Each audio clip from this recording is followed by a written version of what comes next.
that I wish I did differently when I built this pond a good 3 years ago now. And put that into the bucket. As soon as you disturb it, woo-hoo-hoo! But where does that waste go? Into my soakaway, which is underneath this pond. One of the worst mistakes that I did when I made this pond. For the next thing, because I was so concerned about making the pond as big as I possibly could. And the third mistake was probably the boundary to my property. Because I would have loved to enclose the back of this pond, what they use underneath the soffits of your house. I'm going to use some of that underneath because then I won't get so much warpage. This is the only thing really that I wish I didn't put in. The amount of room a Nexus needs is unbelievable. The option's there if you ever want to use it for anything whatsoever, but I'm not going to lie to you, it was really hard work. Certain pipes and inlets had to be in a certain position. Hello everyone, welcome back. James the Koi Whisperer, and today come up in this video I'm going to tell you some of the biggest mistakes that I made when I was building this pond. So you join me in the filter house, and I just wanted to tell you one of the worst mistakes that I did when I made this pond, and it's all to do with the waste that comes out of this drum filter. So as a lot of you know, drum filters are absolutely brilliant at taking out all of that dirty waste. But where does that waste go? So in my filtration system, to get rid of my dirty waste water, you can see I've got one of those gully drains along the back.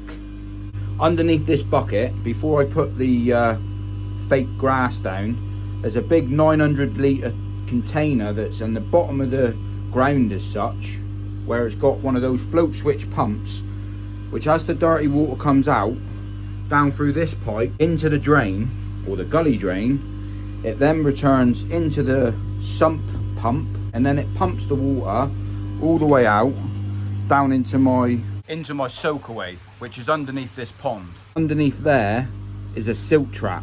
One thing I did, and what I added, was a little container to take out all of the muck before it goes into the filtration system. As you can see it down there now, completely full up where it's got clogged up with muck and bits and pieces like that, fish poo waste, bit of algae, and it just needs cleaning. But the worst thing of it all, where I put it is quite awkward. I wish I put it over here, because then it would have been so much easier for me to get in and out.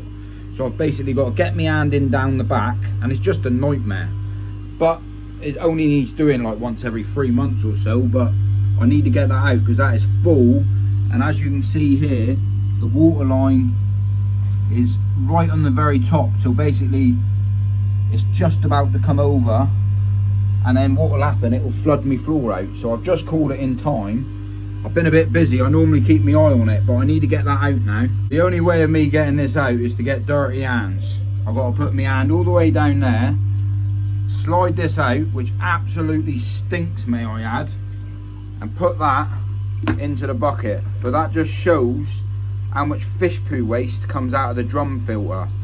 So I'll go and give this a bit of a clean up, and I'll get it put back in, and I'll show you what I do to flush out the system to make sure it all goes away. But it stinks. It don't stink until you disturb it. As soon as you disturb it, woo-hoo-hoo! Thank your mother for the stink.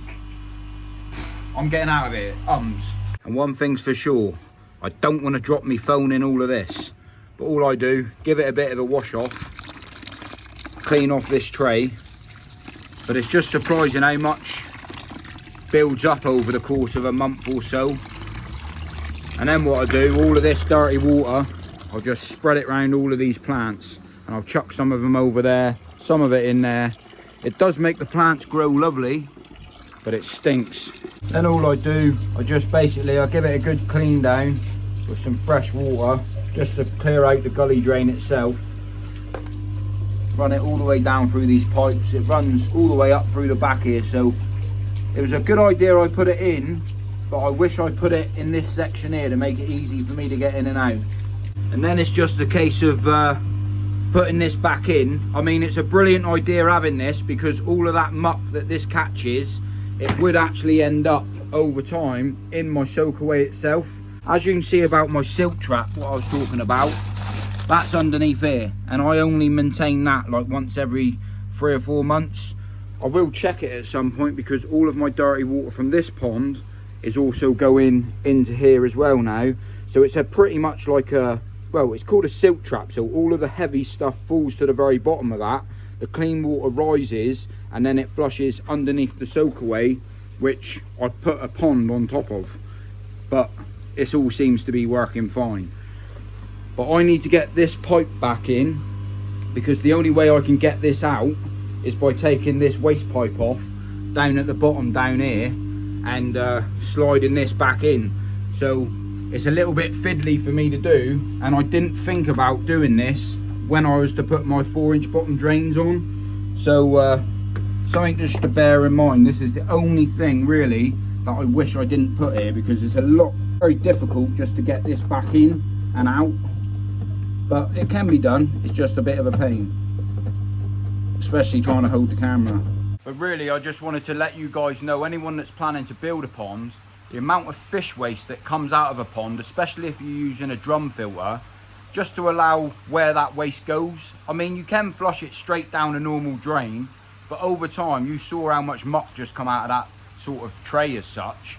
Well, you imagine that getting clogged up or stuck in any of your pipe work later down the line somewhere, and if you got to do the repairs to that, then it could be a lot of money that you have to spend, because your pipe work's all clogged up. That being said, I just wanted to give people the heads up. If you do fit one of those, I'm not even sure what they're called, it's like a silt trap tray really, before it goes into the actual drain lines itself. The reason why I put it there, because I've got a soakaway underneath here and I've got the silt trap down the side of the pond.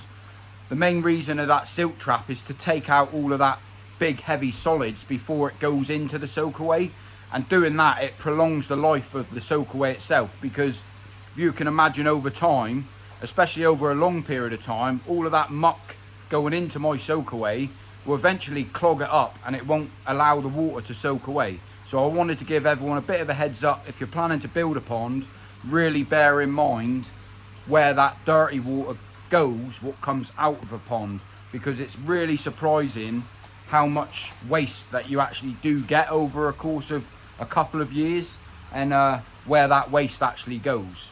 But moving on from that, a few other things that I wish I did differently when I built this pond a good 3 years ago now, was one of the main things was the roof itself. I cut the corners and I used some cheap timber, some tongue and groove underneath the pond. And a lot of you guys don't see it because I don't film it, but over the time, this is really warped and shaped. And I know I've got new ways of doing it now, and I have spoke to a few people that I'm going to use some plastic sheeting, and it's like what they use underneath the soffits of your house. I'm going to use some of that underneath, because then I won't get so much warpage. Because in the summer, even though I left these gaps open, this side and that side, to allow the air to flow through the roof itself, I found by using this cheap tongue and groove, over the years, it has certainly warped and shaped, and it's been an absolute ball ache of my life really, pinning it back up, painting it again, and I'm at the stage where I'm just going to cover the whole lot. But that was another mistake that I did. And the third mistake was probably the boundary to my property. When I built this pond, I was a lot slimmer and I could fit down the side of this before I put the backy shower in. I've got no room as such really to cover the back of this pond in, and I'm showing you everything really, because I'm honest and I like sharing and showing some of the mistakes that I did. So for me to maintain any of the back of this property is super hard. So if this fence ever come down, if I didn't get on with my neighbours, it would be very difficult for me to replace any of the fence work. But I can get behind the back. Just a little tip. One thing while we're here, I was talking the other day, you can see all the plants and stuff growing in the back of this shower now as well. And the main reason why I want to talk about the boundaries of your property with adding a pond like I have, because I would have loved to enclose the back of this pond and put some of that perspex on the back, on the side, on the front, so then in the winter time, if I ever do eventually put a heat pump on this pond, that I don't have to sheet across the top of the pond, I could have enclosed the whole pond just to help with heat. But because how tight that is down the back, I've got no room to do any of that anymore. I could in fact sheet it up in the front of the pond, but then that will take away the feature that I built the pond for, having the 2 backy showers on the pond itself. And I suppose that leads me on to the next thing. Because I was so concerned about making the pond as big as I possibly could for the size garden that I've got, I didn't ever plan of building another pond to put in the garden, which I now have, and I absolutely love it.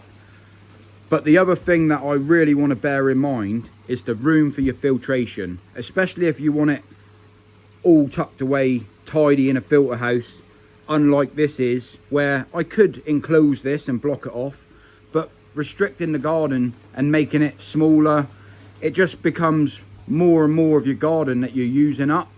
But one thing that I was getting to is that the room in a filter house, when I built this, I'll just open up the door a minute. But when I built this pond, I am just about to post this off to the winner that won as well. So when I built this pond, I built this filter house to house all of my filtration, all of my equipment. And when I built it, I thought that I'd have so much room in this filter house that I'd be able to have a disco in here. But it's surprising how much room that you actually need. Things like air pumps, things like a drum filter. This is not needed, but if I was to put something like a Nexus in this room itself, which a Nexus is brilliant filters and they're used widely across the koi pond hobby because of the cost of them, how they work, and to be fair, there's nothing to go wrong with them. But if I was to put a Nexus in this room, the amount of room a Nexus needs is unbelievable. And it's just really to bear in mind how much extra room that you need when you have a filtration system inside, because I managed to get all of my pipe work in nice and neat. I managed to get everything where I wanted to put it. But I'm not going to lie to you, it was really hard work because I was restricted on room, making sure that certain pipes and inlets had to be in a certain position, which caused me to spend a little bit more money than what I needed to, because I had to put certain bends on pipe work just to make sure I could fit it in the right place without using straights, and it was a bit of a mind battling game really to make sure I got it how I wanted to get it. That being said, it turned out all right and I'm more than happy with it. But I'm just saying some of the mistakes that to bear in mind what I did, that you could, if you haven't built a pond already, that you might save yourself a few little tips, that some of the mistakes that I've done myself. And if you are building a pond at the moment, one thing to bear in mind, which paid off for me several times, is the inlets or the returns to the pond. People always build a pond and they put maybe 2 inlets or 2 returns. Well, if you think you're going to need 2 returns, always add an extra one, even if you don't ever use it, because later down the line you might want to use it, which happened to me on this pond right here. So I knew it was a small 500 gallon pond or 550 gallon pond, and I actually put more returns in this pond than what's needed. So I added an extra 2 returns to the pond, which worked amazingly. Because if you put that pipe in your pond, whether that be you're lining it with a box weld liner or a normal pond liner, or if you do what I did, I had it fiberglass, once you put that in, you're restricted that you can't really add anything extra later down the line if you want to. But while you're building the pond, if you just add yourself a 2-inch pipe, sit it through the wall, put yourself a ball valve or a gate valve on the end of it, and never ever use it, the option's there if you ever want to use it for anything whatsoever, whether that be to put a heat pump in, like which I use mine for, or whether that be to add a skimmer line to it, or whatever that may be, it's worth putting in just in case you need it later down the line. I suppose that brings us on to building a pond in general. As a lot of us as koi hobbyists do, we always go ahead and build something, and then maybe a year down the line we think, I wish I did that, or I wish I did this. And we can all wish certain things. The main intentional goal of me making this little video is just to give people a bit of heads up, because you can do all the research in the world about how you want the pond, but there's so many things to think about, especially when you're building it yourself, about some of the things that you might forget to think about. So certain things, I'm just trying to make a little video really, just to, in a way, it's endless what I could keep going on about, what you could do, what's right to do and what's wrong to do. But it's just a few little tips of mistakes that I've done myself, being in the hobby a little bit longer, especially like the perspex around the side of the pond. I mean, during the winter time, something that I didn't even think about really when I was building this pond, about how I am in the hobby now, that to keep those fish a little bit happier during the winter, you can just cover the top of the pond, but it's still a lot more pleasurable to enjoy the hobby if you can sheet up the whole side of your pond and maintain that heat inside of your pond. You can still visibly see your fish. A lot of koi hobbyists cover their ponds over the winter, and then you don't really see them from December to the end of March, and depending on where you live in the world, sometimes it can be a little bit longer than that.